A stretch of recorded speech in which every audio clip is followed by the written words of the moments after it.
Hello everyone. Today we are going to talk on the topic the pillars of Indian democracy. The Indian democracy rests on the four pillars of democracy.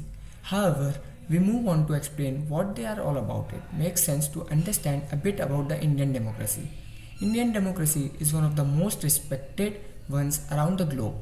It is not just about the elections or the voters, it is much more than that. The main objective of the Indian democracy is that every person should have a say in the decision pertaining to society at large. Now it is time to unearth the four pillars of democracy. What are they all about? The pillars are the legislature, executive, judiciary, and the press. Every pillar should function in the manner it was intended to. However, the fourth pillar, which is the press, may not be functioning in the way it is intended to. It has become more of a money making channel today. Legislature is the first pillar of democracy, which is responsible for creating various law and a legal framework for the country. The parliament is the legislative body. The executive judiciary is the prime minister's office and the ministries that govern various processes. The judiciary is concerned with the application of law. The judiciary keeps the first two pillars in control. The first pillar of democracy in India, which is legislature. The legislature is the assembly that makes the law for political entities like a country or a city. The legislature enacts the law that are called the primary legislation. It is also controlling the budgeting functions. The members of the legislatures are called legislators. The common people do not elect them. They are mostly elected indirectly. The democratic the democratic legislatures have six major functions.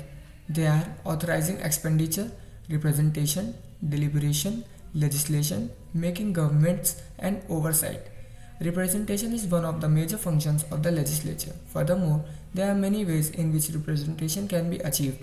They are formatically, symbolically, descriptively, substantively, and collectively. Deliberation is another major function of a legislature. It aims to encourage people to engage in debates and discussions. Most legislatures have a central power that forms all the laws. Additionally, the power of the legislature over the government is much stronger in a democracy. The political parties have a representative who represent the party in the legislature. What is the second pillar? The second pillar is executive. The executive pillar is an important pillar which vested power and has the sole authority in day-to-day administrative matters in the state.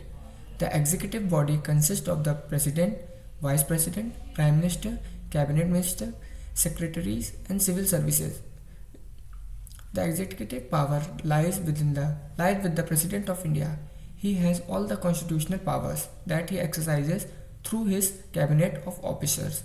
However, the council under the President cannot be dismissed on the whims and fancies of the President. They are supported by the Lok Sabha. Furthermore, the President has the power to elect many of the high-ranking officials in the country. Some of them include high-ranking officials in the Supreme Court, High Court, and a civil rank. The President also commands the armed forces. He is also the only one who grants a pardon to convict on capital punishment.